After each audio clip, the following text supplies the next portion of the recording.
Mixed by Rajnish JK DJ Amit Tiwari Apahar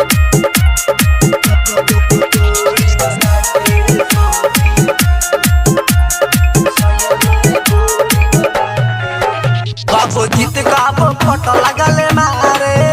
सैया चढ़ल जवानी के धारे। बाबू जीत काबो फोटो लगले मारे सैया चढ़ल जवानी के धारे।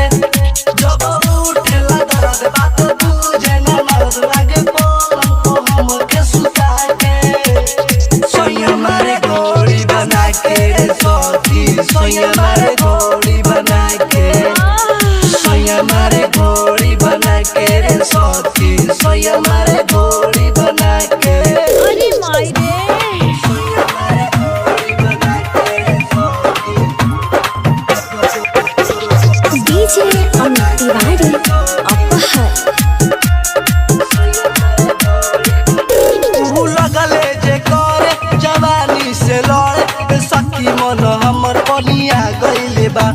जवानी के जोश में हुआ गइले होश में रे सखी मन हमर पागला गइले बा। तू लगले जे करे जवानी से लड़े सखी मन हमर पलिया गइले बा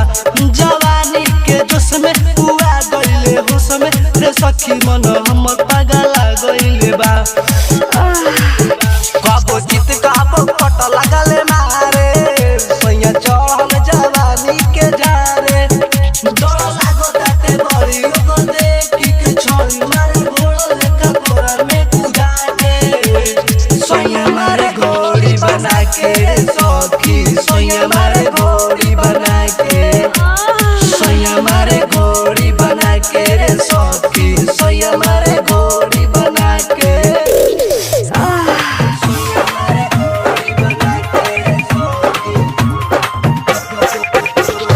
DJ Amit Tiwari Mixed by Rajnish JK Guddu वाला बेला करे लगल खेला पलंग पर करी माई माई नू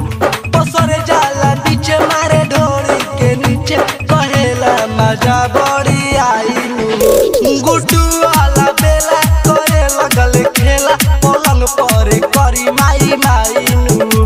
पसरे जाला नीचे मारे ढोरी के नीचे कहेला कि मजा बड़ी आई नू। अरे माई रे